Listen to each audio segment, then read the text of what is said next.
Hey guys, so today I wanted to make another video showing you some of the more rare or maybe uncommon items in my collection. I like making videos like this from time to time. It's pretty cool to see items you don't see very often, even watching your videos or seeing pictures online and so forth.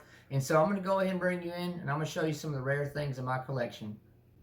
All right, so I'll kind of pan the table here. Now, what I can tell you is all of these items have been in at least one other video. Um, I think one of these items or two of them might have been in a couple other videos, but just kind of panning the table. And so I'll go ahead and get started right here. This right here is a World War II Ike jacket, and what makes it so special is this patch right here, the 442nd Regimental Combat Team. And for those of y'all that aren't familiar with that unit, it was an all-Japanese American unit that was segregated, during the war.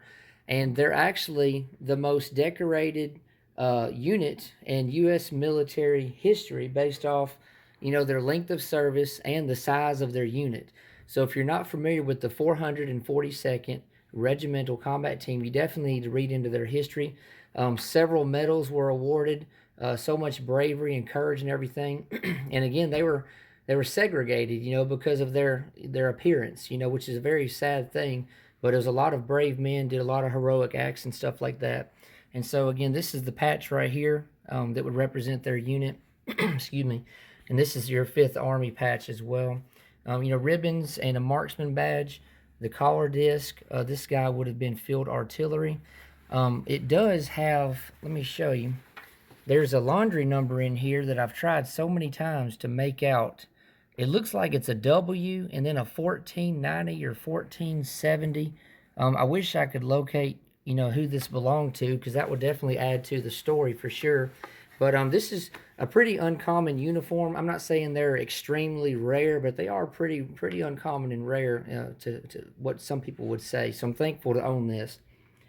Moving on right here, this is one of my favorite portraits I have in my whole collection. You've probably seen it in my man cave video and so forth. But, this is a World War I era bubble glass, oval-shaped photo or portrait. And what's special about it is because there's 6 guys in it. Now, most of the time when you see a portrait or photo, it's going to be one guy or maybe 2, or maybe, a man and a family member and so forth. So it's pretty uncommon. I would even say pretty rare to see 6 guys in one photo. I've tried to make out what unit they were in, and most of the guys don't really have a patch or anything. This guy's got a whistle right there, if you see that. And you can see part of a patch right there. It's hard to see. This is probably the one that's the most closest to make out, but I still can't tell exactly what it is. But pretty cool set of guys here. I assume they're all in the same unit and everything. But I've always liked this photo, and like I said, it displays well in my man cave, and I'm so thankful to own it. Right here, I've got a pretty cool item. This is an M43, a model 1943 field jacket from World War II. And what's special about this one, or, somewhat kind of rare, uncommon, is it actually has colonel insignias on both shoulders and here on this overseas cap. And all 3 of them on the backside are marked sterling. So, they're silver. And what's kind of cool about it, is I'm going to open this up here. It does have the 3rd Army patch and the European Theater of Operations, but let me open this up a little bit and show you. You see, it's actually got Lieutenant Colonel John T. Moorhead, and then it's got his serial number 0278223. And so again, it says Lieutenant Colonel in there, but you see the ranks are actually the full bird colonel, because this man did become a colonel, before he retired from the military. I'm still researching his service and everything, but what I have found out about him, excuse me, is he was born on May 22nd of 1899, and he passed away on May 19th of 1986. And something I thought about that was interesting, he died actually 3 days before his 87th birthday. And he actually died 9 days after I was born. That's kind of a random thing there to throw in, but I was born May 10th of 86. And so, again, I was 9 days old when he passed away. Something else I found with his online Find a Grave is it talks a little bit here, his obituary. You know, he was a lawyer and so forth, but it says he served in both world wars and received the Silver Star for gallantry during World War One. And it just tells a little bit of other information about him being in the you know, just different foreign wars groups and stuff like that. But haven't been able to find anything else on it. If any of you guys can let me know if you find a colonel or lieutenant colonel maybe at the time, John T. Moorhead, who served in World War I and World War II. I would love to know what he did in World War I, you know, for him to be awarded and earned the Silver Star. That would be pretty cool. But again, this is, I would say, a pretty common, pretty uncommon or semi-rare item to have, you know, with the full bird colonel ranks and everything, and also to have served in both wars.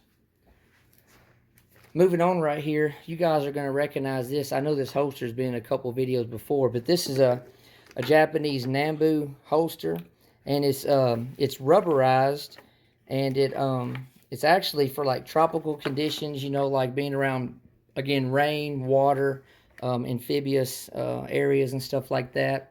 Because again, this would protect, you know, instead of being full leather, it could better protect and preserve it in those wet conditions. It's a pretty somewhat rare holster to have, and for the most part, it seems like it's complete. I think it's a really good example for sure. And something you don't see a lot is it actually has the original rubberized shoulder strap as well. You know, I hardly ever have seen these shoulder straps. It's usually just maybe a holster by itself when I have seen them. But these are pretty uncommon setups here to be able to come across, and I'm thankful that I have it. I got this other item here, just got recently. And for those of you who don't know, I've actually had to kind of research and study on it some of the past week or so myself. This is actually a Japanese, Imperial Japanese Army anchor. It's basically an anchor, and it's also is what's called, let me look at my notes here, it's also called a sakura, which means basically a cherry blossom. And so these, again, I'm sorry, these were used by the Imperial Japanese Navy. I'm sorry, Imperial Japanese Navy. They were used on tanks and vehicles. And again, they're basically, this is a cherry blossom, it's called. And then you see the Japanese, the naval anchor there. A lot of times from what I've seen, this bracket is missing on the back. There would have been a bolt with a nut to affix it to, like, again, a tank or maybe some type of vehicle. But from what I've seen, these are pretty rare and uncommon for sure. These were definitely something that, you know, a lot of service members would try to find and bring back home as a souvenir from the war. And these definitely are very, very uncommon and pretty rare, a lot of people would say.